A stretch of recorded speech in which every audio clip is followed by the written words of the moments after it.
Hi, David. Welcome back to the People Quotient Podcast. Good to have you back. Nice to see you again, Rohit. David, for those just dialing in, this is our episode in the series on leadership and leadership development. We previously covered peak performing teams or high performing teams, and then we covered peak performing individuals. And we talked a lot about how leaders, especially exceptional leaders, identify peak performing individuals, motivate them. That results in high performing teams. And so a thing that people strive to be, one of the things that pops out in my head is, I'm sort of like putting myself in the shoes of those listening in, which is like, okay, David, I buy that I need to have a bigger than my role purpose, because you are right. A lot of people, given the grind of a job, whether you're a CEO or a middle manager or somebody wanting to be a middle manager or a CEO, everyone's trying to prove themselves, and it's a competitive world out there.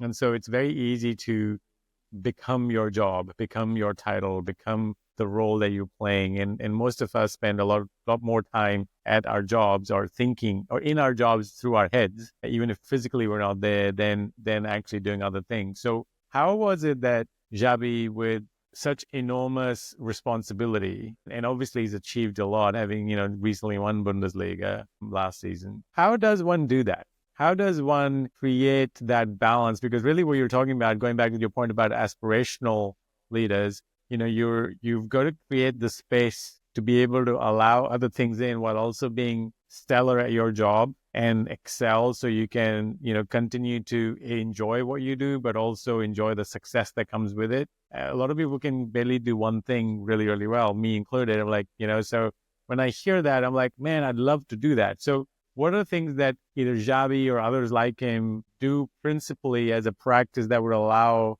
others like us to say, oh, I could try that, or here are some ways to create that space?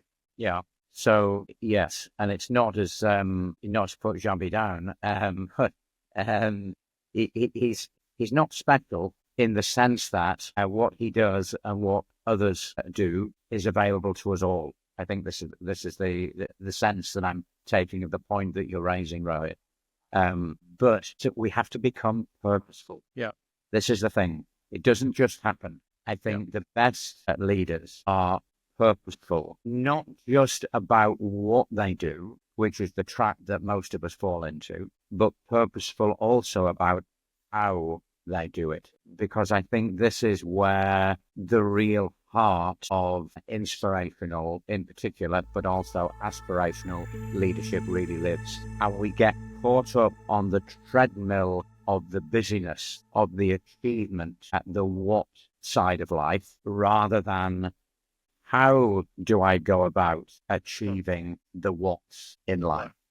Because that's really where inspiration and aspiration comes from. It's not so much about what I do, it's much more about how I do it. And do I have congruence between what I say and what I do? Yeah.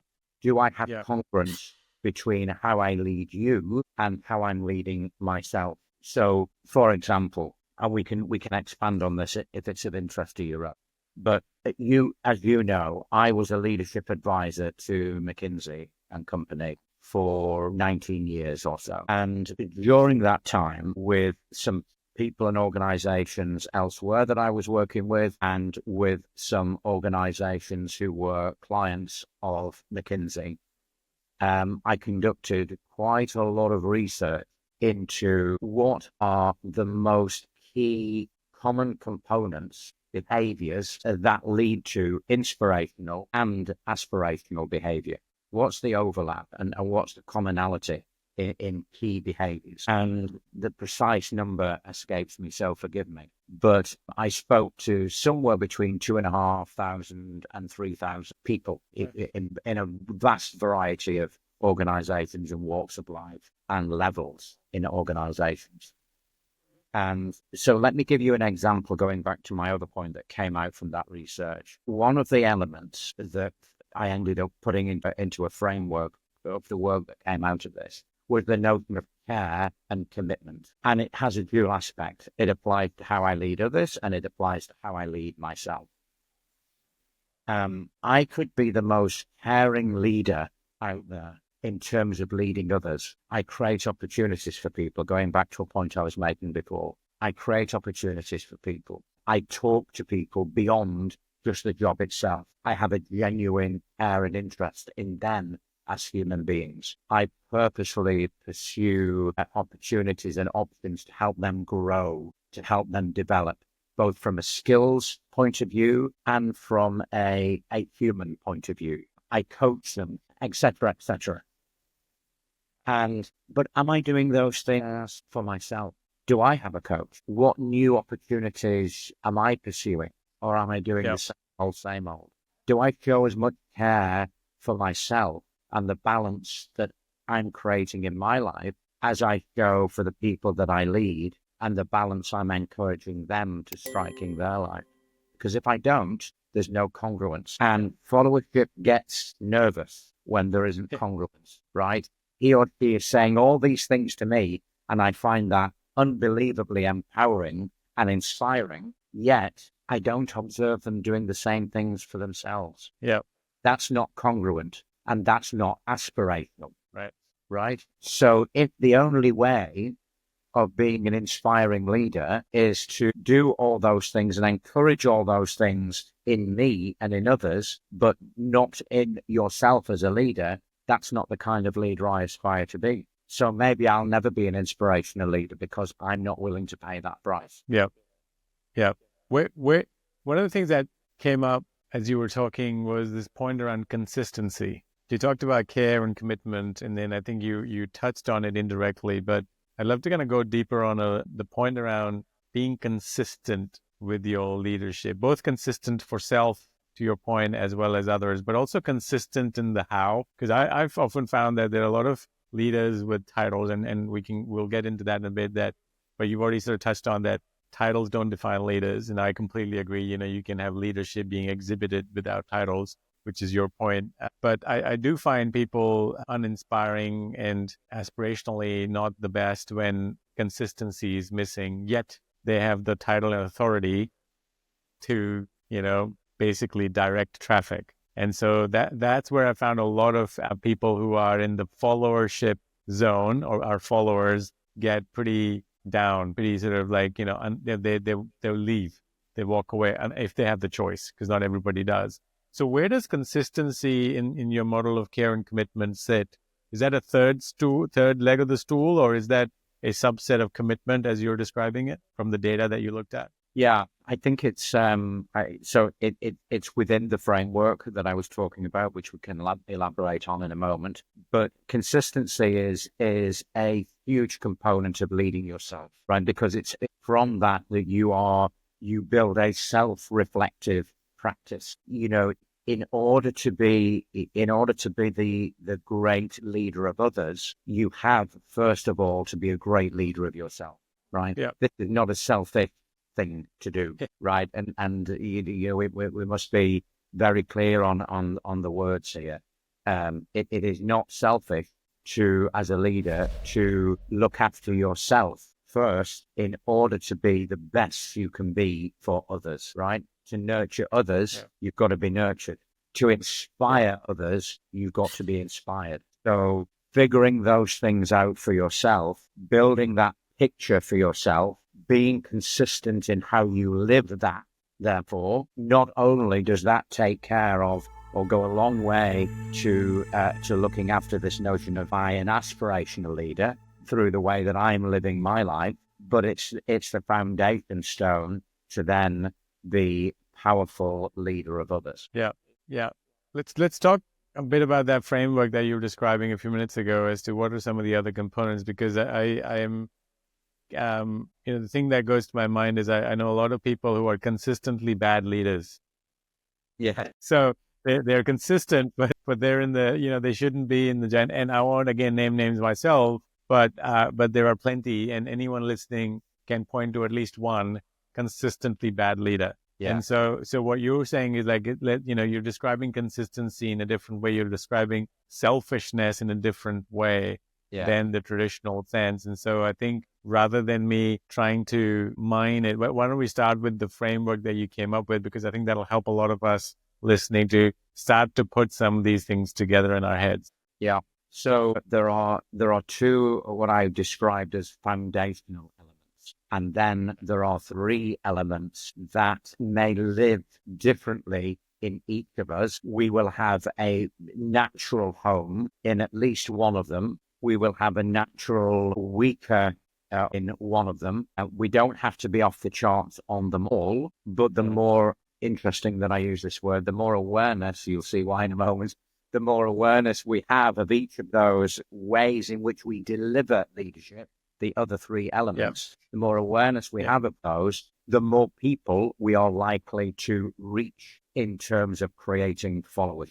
So the 2 foundational elements are awareness and sense of purpose. And let me come back to those in a minute. But suffice it to say that they were the bedrock of both inspirational and aspirational leadership. Right. Okay. So worth coming back to those. The other 3 elements, the other 3 pairs of elements, remember, these are the way in which we deliver, we live, we demonstrate inspirational and aspirational leadership. One of them, what I touched on before, care and commitment. Another is energy and optimism. And the final one is courage and conviction. So if we think about sense of purpose to describe as an example how each of these 5 elements, awareness, sense of purpose, care and commitment, energy and optimism, courage and conviction, each of those has a strand about it that is about leading others. Each of them have a strand about them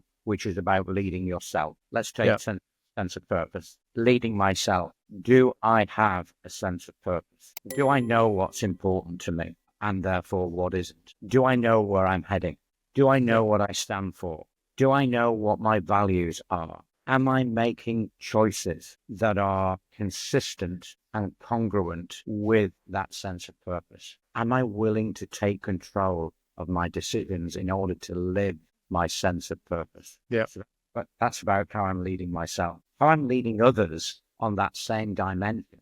How do I create a shared sense of purpose with those that I lead? How do I create a shared sense of purpose with my career colleagues? How do I create a shared sense of purpose with my friends and those that are important to me? How do I create a shared sense of purpose at home? No, this is a whole life. This is a whole of life framework. This is not just leadership in the classic sense. Oh, I'm at work now, leader, right? I need to demonstrate leadership. What about the rest of your life? Where are you demonstrating leadership there? Because this has a role to play in both aspirational and inspirational leadership. Yeah. You know, and I mentioned the care and commitment aspect before. How am I demonstrating that to those that I lead? And how are they experiencing me demonstrating that to myself? Yeah. Yeah. It's really helpful, because what's interesting is that obviously awareness is it's almost like without that, to your point about being foundational, if I had to pick one of the 5 and one of the 2, I would personally pick awareness, because without that awareness, you're not even sure if you have a sense of purpose and are you aware of it. And then how are you, as you said, how are you leading others, to your point? And when others could be, to your point about your community, your friends, yourself, and people around you. And so whether it's one person or 1,000 or 100,000. And so the question really comes down to is, are you aware of, and also I think the thing that you touched on previously is how others perceive you to come out. So being aware of other people's perception of you is a really interesting place to be. That's like a next level of awareness. Yeah. And so would you, for those people who are, sort of starting to process a lot of this, these are great tools, but how does one remember this? How does one, if I'm on the go, I've got a board meeting coming up, I'm doing an M&A transaction, I've got to think about promoting some people because it's year end and budgets are being formed. There's a lot going on, and that's just my day job, right? There might be a few other things, to your point, even though I'm living a more purposeful life. And it's obviously a hypothetical, keeping in mind a CEO or somebody who's running a business. How do I remind myself of these 5, elements, and in particular, what I would call it, the mega element of awareness? How do people do that? Are there people that you work with who've demonstrated that consistently and given you ideas of how that can be done by the rest of us? Yeah. So let me pick up on the last point first. Whether I name it, whether I label it as such or not, every person that I have worked with as a coach, I've had them work on this inspirational, aspirational framework, or certainly at least those two foundational elements. Because, right, because we only act on things when they're in our conscious mind. Yeah. It doesn't matter how smart we are. It doesn't matter how much we know or believe or accept this kind of stuff. Unless it's in our conscious mind, we won't act on it. So a lot of the work that I do is about, first of all, helping you to put it into your conscious mind, and then helping you think of tactics that when I'm not there anymore for a while or forever, you can still recall these things. You have a self-sustained practice that allows you to continue to be the most powerful leader, demonstrating the kind of leadership behaviors that are important to you that you can be going forward. So, but you're right on awareness. Awareness there's a reason that it's one of the foundational elements, and there's a reason why it comes before sense of purpose in the order of the framework. Absolutely fundamental. And I always tie this in with a phrase that I always use. You'll recognize it. You and I have talked about it before, Rohit. We are human beings, not human doings. But how much of our lives are caught up in doing rather than in being? That is true for all of us. It is particularly true for those that occupy a leadership role, the role of a leader. And it becomes even truer the more senior leader you become. And therefore, getting purposeful about thinking about being rather than just doing, not only in my humble view, is important to all of us, but it becomes increasingly important the more senior you become in the role that you occupy. Yeah. Why is that the case? Because it is from being, it's from stepping off the treadmill, it's from having those moments. And I'd love to come back and talk and define further moments if we have chance of it. Because it's not as onerous as it may sound, but it's having those moments where you can check in with yourself. How am I doing against the things that I said were important to me? How am I doing in the how of being a leader, not just in the what? We're very good at checking in on the what. What have I achieved? Have I hit these numbers? Have I hit my targets? Have I delivered the results? Did we open those stores? Did we hit that bottom line number? Did we get good feedback from the board? Et cetera, et cetera. We're very good at automatically checking in on the, but we're pretty appalling at checking in on the how. And if you really want to be the best leader you can be, it has to be a combination. You can't forget the what's. You've still got the achievements to accomplish, but thinking about the how am I doing that, that's where the sustainability of leadership comes from. That's really where the followership for many comes from.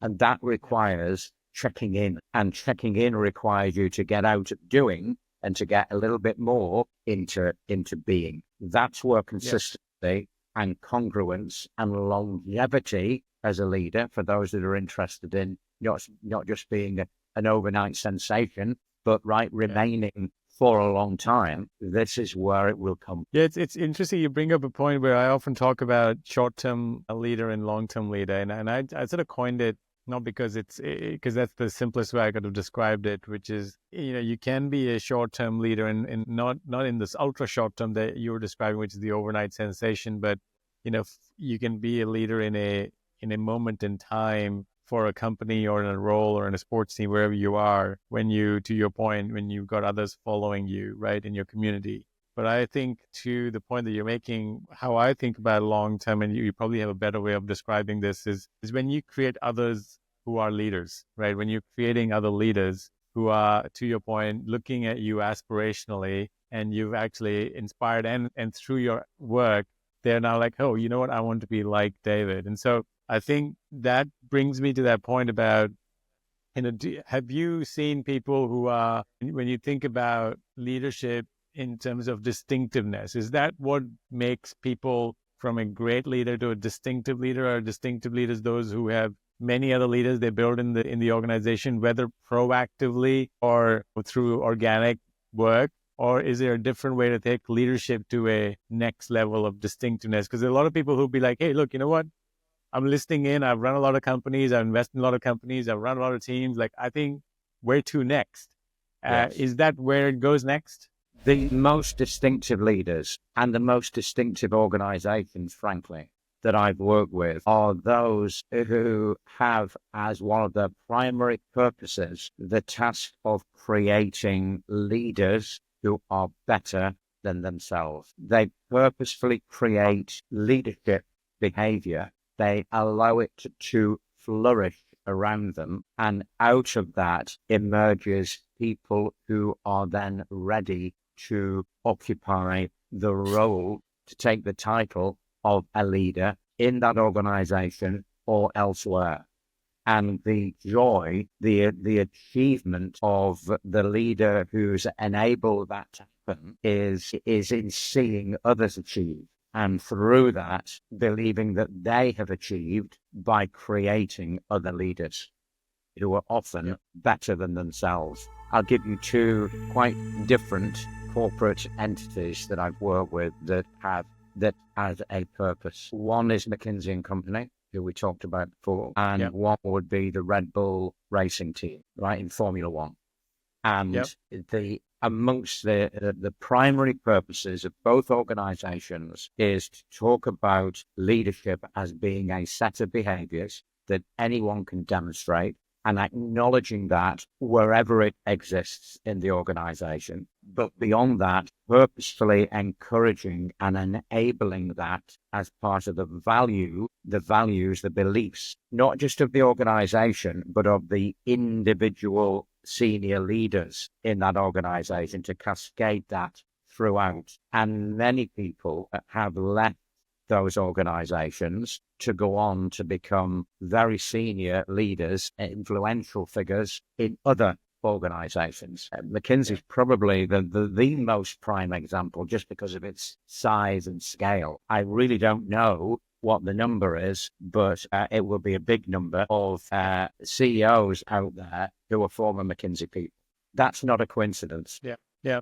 So there's I think that amongst the most distinctive people that I've ever worked with, amongst the most distinctive organizations I've ever been involved with, are those who have it as part of their ethos, individually and collectively, is to grow leadership behaviors, therefore to grow leaders that are beyond the current and are ready for the future. Yeah, it goes back to the thing that we talked about in the previous episodes. You know, when we talked about in the first episode in this series on building high-performing teams and really sort of looking at the roles people can play throughout the organization, there were some within a smaller team or a large team, there are roles. Sometimes CEOs take on that role of a visionary, but they don't have to.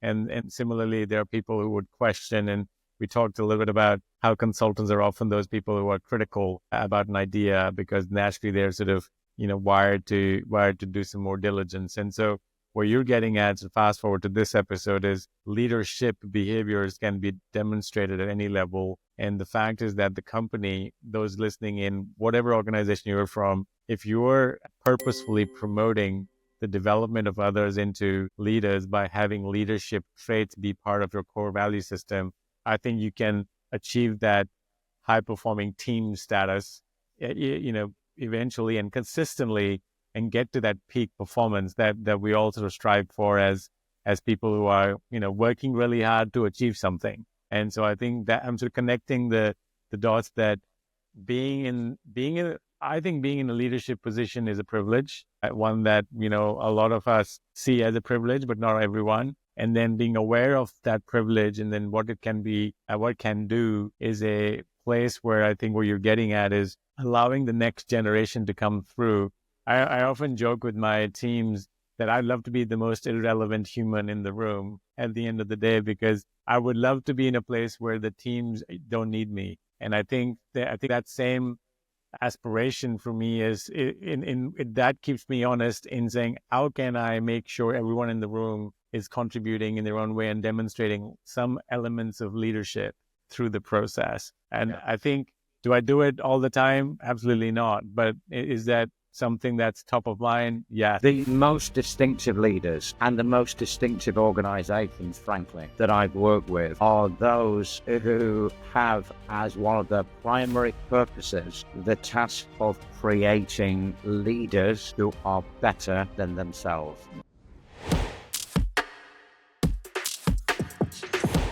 Subscribe to the People Quotient channel, where leadership meets action. Powerful conversations with practical insights that you can use right now. See you in the next episode.